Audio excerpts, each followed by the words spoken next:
Assalamu alaikum warahmatullahi wabarakatuh. I hope you all are doing well. Welcome back to our channel. Basically today I'm back with the review. As you all can see, obviously बात है setup से कि I'm here with all you know books जो कि मैंने यहाँ वैसे ही रखी हैं. And here is the book that I'm going to review today. Okay. इसके ना इस बुक के बारे में बहुत सारी वीडियोज़ आने वाली हैं. So kindly be prepared for that. बहुत सारी वीडियोस से मुराद जो भी होगा वो आपको बुक्स वीडियोस देख के पता लग जाएगा. बेसिकली नमल बाय निम्रा अहमद ये एक एस्पेक्ट को लेके नहीं चल रहा जहाँ तक मेरा ख्याल है. इसके अंदर बहुत सारी छोटी छोटी चीज़ें थी जो मैंने पढ़ी और पढ़ने के बाद बहुत कुछ सीखा. शहबाज खान और कामरान के मर्डर केस के बारे से इंस्पायर्ड होके लिखा गया, उनके बारे में नहीं, उससे इंस्पायर्ड होके लिखा गया. अब रिव्यू की तरफ चलते हैं. बेसिकली नमल जो है नमल कुरान पाक के अंदर सूरत भी है और ये नावल जो है ये लिखा गया और इसके अंदर हम देखते हैं कि सूरत नमल को किस तरह से उसकी तफसीर की गई, उससे रिलेट किया गया. एंड अगर तो आप मेरे जैसे रीडर हैं तो I think you would love it, like you will feel in love with it. अभी भी मैं सोच रही थी कि जब मैंने इसको दोबारा रिव्यू किया एक बार पढ़ने के लिए, मुझे थोड़ा टाइम हो गया से पढ़े हुए, ज़्यादा टाइम नहीं हुआ, थोड़ा सा टाइम हुआ. और मैंने मेरा ख्याल है मेरी सिस्टर ने जल्दी खत्म कर लिया था, मेरी निस्बत मैंने थोड़ा लेट किया था. उसकी वजह यह है कि मैं बहुत स्लो रीडर हूँ जहाँ तक मेरा ख्याल है. मेरा ख्याल बिल्कुल दुरुस्त है, मैं स्लो रीडर हूँ. कल पे बात है, धोखे पे बात है, फैमिली वैल्यूज़ पे बात है, फैमिली कनेक्टिविटी की बात है. कैसे इसमें मेरे जहाँ तक मेरा ख्याल है यंग बच्चियों के नज़रिए से भी थोड़ा सा हमें देखने को मिलती हैं कुछ चीज़ें. उसके अलावा हमें फैमिली खास तौर पे फैमिली की जो वैल्यूज़ मॉरल्स और कनेक्टिविटी है उनका जो सारा सिनेरियो वो हमें बहुत अच्छे से देखने को मिलता है. इसके अलावा इसमें आर्ट्स एवर आफ्टर मैं ज़्यादा कोशिश करूँगी मैं स्पॉयलर्स ना दूँ, तो मैं सिर्फ और सिर्फ आपको रिव्यू मैं सिर्फ रिव्यू ही दूँगी. मैं कोशिश करूँगी मैं स्पॉयलर्स ना दूँ. मैं ये सिर्फ इस वीडियो के बारे में कह सकती हूँ, बाकी वीडियोज़ के बारे में मैं ये नहीं कह सकती. हमें बीच में ये बताया जा रहा है कि आप कुछ भी कर रहे हो उसका आपको अजर मिलेगा ही मिलेगा. ठीक है, आप कोई गलत काम कर रहे हो आपको उसकी सज़ा मिलेगी, आपको उसके कॉन्सिक्वेंसेस देखने ही देखने पड़ेंगे. इसमें हमें जो मेरे लिए बड़ी एक मैं जिस चीज़ का इंतजार कर रही थी नॉवल पढ़ते हुए, नॉवल पढ़ते हुए आप इंतजार कर रहे हो तो काइंडली इग्नोर में मेहंदी ये रंग जा चुका है. खैर, आप जिस चीज़ का इंतजार कर रहे थे तो वो था शादी के कैद वाले सीन. मैं नॉवल इस तरह से पढ़ती हूँ कि I try to not get obsessed with the character और समथिंग.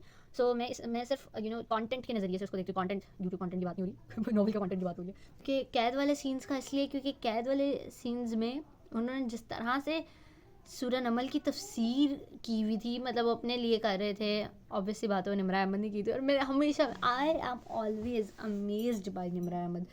कैसे निम्रा अहमद जो है वो उसी आयत का मेरे वहमो गुमान में भी वो चीज़ नहीं आ रही होती जो कि निम्रा अहमद के ना वहमो गुमान में आई होती. उन्होंने इतना अच्छा तदब्बर किया होता है एक एक आयत का. और नावल के अंदर जो करेक्टर तदब्बर कर रहा था वो सादी थे.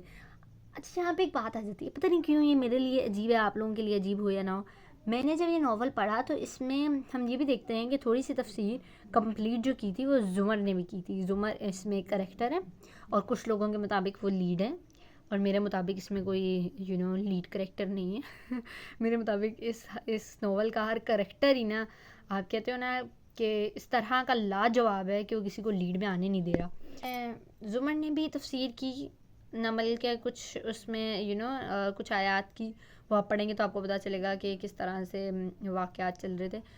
तो मुझे वो इतना फैसिनेट नहीं किया जितना मुझे पहले वाली तफसीर की. हालांकि दोनों तफसीरें जो थी वो दोनों निम्रा अहमद ने खुद लिखी हैं, लेकिन डी लाइक ज़ुमर कैरेक्टर. इसका ये भागी मतलब नहीं ज़ुमर कैरेक्टर नहीं. मैं वैसे ही बात कर रही हूँ कि मुझे सादी ने जिस तरह से तफसीर की हुई थी वो स्टाइल और जो ज़ुमर ने तफसीर की उसमें थोड़ा सा मुझे डिफरेंस पता नहीं क्यों लगा, लेकिन लगा. और उनका कैरेक्टर आता है, I don't know if I am pronouncing it right और नॉट. मैंने उसको बीच में आप जो पढ़ रहे होते तो आप, मैं ऊँची बोल के तो पढ़ती नहीं ऑब्वियसली बात है, तो मैं हुनैन पढ़ दी थी बीच में. फिर मुझे हुआ कि अच्छा इस पर तो पेश नहीं है, हनैन है. ठीक, मैंने हनैन पढ़ना शुरू किया. मेरा ख्याल है शायद प्रोनाउंसिएशन ठीक ना हो. खैर, मैं कहती हूँ उन्होंने शायद एक जनरल लड़की की उसमें रखा हुआ था और उसका करेक्टर मुझे इतना पसंद आया.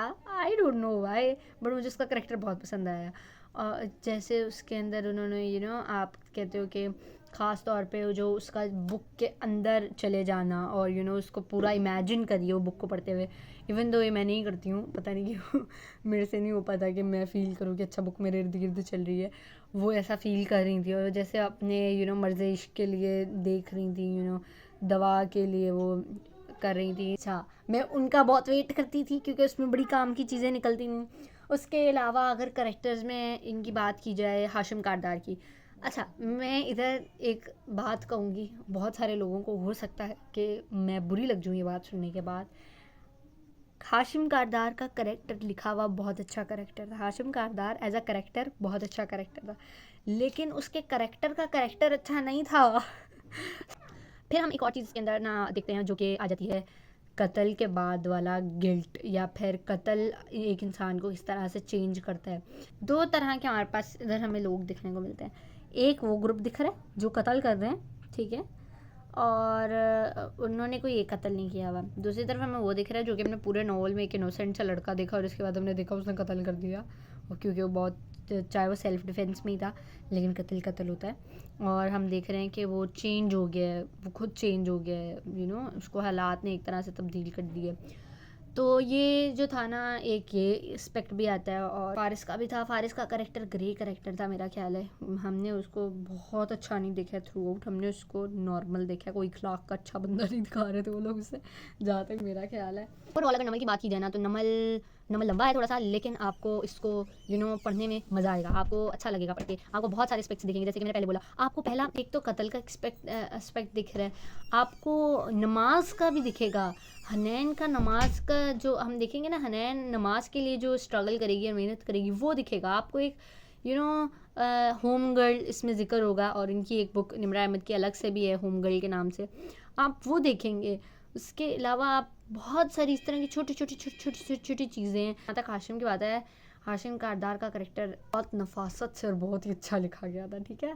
आपका पढ़ने का दिल करता है ऐसा करेक्टर, लेकिन मैं फिर कौन एवर आफ्टर की सिग्निफिकेंस है वो भी आप पढ़ेंगे तो आपको तभी पता चलेगी। बहुत अच्छे से बहुत सारे इश्यूज़ को एक्सप्लेन किया गया। इंशाल्लाह आपको अगली वीडियोज़ के अंदर वो सारे इश्यूज़ में एक एक करके शेयर करूँगी, एक एक करके सारी चीज़ें। मैं ये सिर्फ एक ओवरऑल रिव्यू वाला रिव्यू देना चाह रही थी, मैं नहीं चाह रही थी कि मैं कुछ भी डिस्कस करूँ। अगर आपने इसको पढ़ने के लिए आप चाह रहे हैं कि अच्छा मुझे थोड़ा सा एक्सपोजर तो क्लोजर तो बीच में है क्या, तो आपको मेरी नेक्स्ट वीडियोज़ लाजमी देखनी पड़ेंगी। मैं उसमें इस तरह की चीज़ें ही शेयर करूँगी कि आपको पढ़ने का दिल कर पड़े।